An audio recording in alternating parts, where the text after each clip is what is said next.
Hey Internet, you found your way to the History of Portugal podcast, Episode 2, Physical Geography.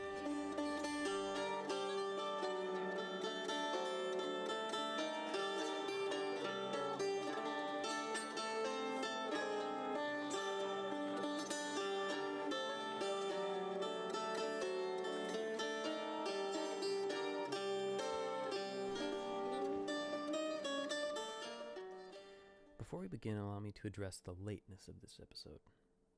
In discussing the physical geography of Portugal and the Iberian Peninsula, I wanted to keep it brief because, at the end of the day, I like history, not rock formations.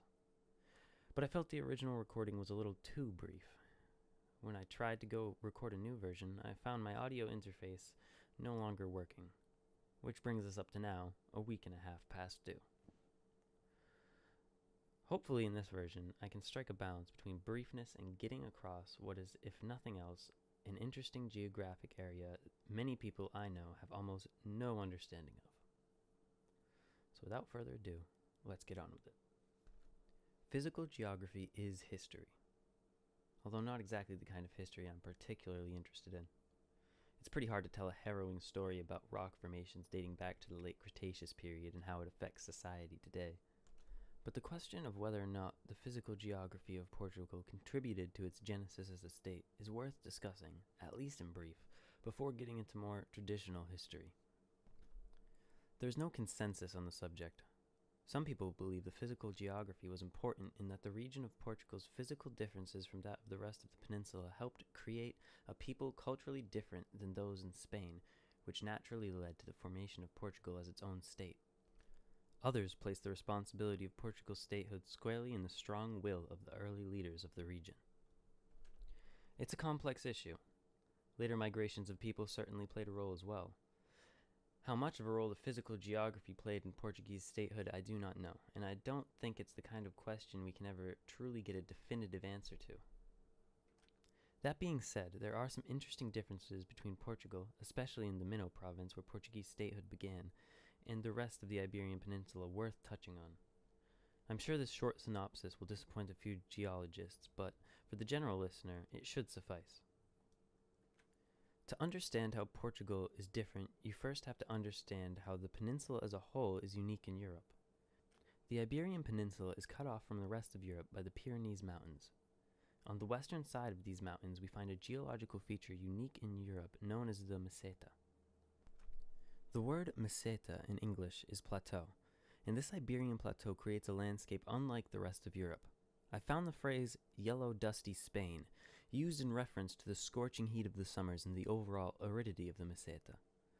The meseta is denied the effects of the ocean around it, which allows for the high temperature range from the hottest to coldest month and even from day to night. In the winter, temperatures at night may drop to nearly below zero, but the days are often bright due to the sparseness of clouds. Precipitation is rare, only averaging around 85 days a year. Surprisingly, snow is not entirely uncommon, falling on average 15 days a year in some areas, but it does not lay on the ground long, nor does much fall. The average precipitation in December through February is only 4 inches. In the summer, the sun beats down upon the land unobstructed by any clouds. Days may be over 100 degrees Fahrenheit, but the lack of clouds which allows for the days to get so hot also allows for rapid cooling at night through counter-radiation. The two hottest months of the year, July and August, also have the least rain, averaging only 1 inch in Salamanca. The north and northwest of the Iberian Peninsula, where the Portuguese province of Minho is, stands in stark contrast to the meseta. The mountain rim in the north and the seaward slope in the northwest allows the effects of the ocean to reduce the climate extremes and eliminate the extensive drought, the two defining characteristics of the meseta. The temperature range from hottest to coldest month is moderate, as is the temperature range from day to night, which means the absolute minimum and maximum temperatures fall within a relatively narrow range. The incredible heat of the interior summer is virtually unknown, as is the bitter cold of its winter. Snow is rarely seen except for on the high mountains. There are trade-offs for this more reasonable climate. The clear skies of the meseta are infrequent. The lush mildness of this region bordering the Atlantic is due to the high percentage of cloudy days through much of the year. Humidity is constant. Humidity in the city of Braga in the Portuguese province of Minho, on average, is 78%. Leon on the Meseta in its most humid month only reaches 77%. Rainfall is also persistent. A large part of the Portuguese Minho receives 40 to 80 inches per year.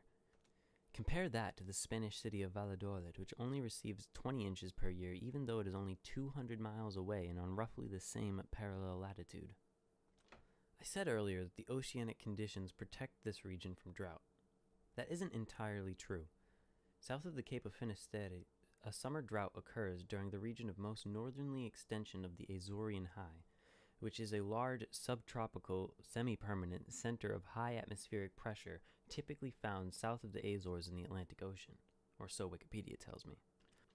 Although it is a drought for the conditions relative to the region, to someone on the Meseta it wouldn't seem like much of a drought at all. Braga, in its driest 2 months, averages 2.5 inches of rain, when Valladolid on the Meseta in its wettest month only receives slightly more rainfall with 3.5 inches. The area between the Spanish Meseta and the Portuguese province of Minho is the historical province of Trás-os-Montes. This translated means behind the mountains and is the Portuguese extension of the Meseta. It is here where the Meseta begins to give way.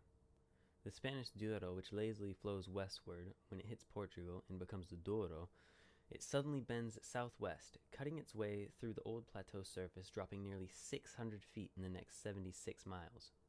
Most streams north of the Douro are purely Portuguese, with the exceptions of the Minho, the Lima, and the Tamega. All of these streams cut river valleys into the Trás-os-Montes, which is significant because some of these valleys are large enough to use. Strips of fertility in an otherwise destitute area. This also causes the economy to flow westward. Routes to the west into the Portuguese lowlands are open and easy, whereas routes to the east and north are blocked. The middle of mainland Portugal is made up mostly of the Beiras provinces. Beiras means border. The provinces are so named because it was the frontier region during the period of reconquest and resettlement stemming from the Portuguese nucleus in Minho. Most of the Upper Beira is similar to the Trás-os-Montes in that it is an elevated plateau dissected by rivers forming river valleys. It is here the highest peak in Portugal can be found, the Sierra de Estrela.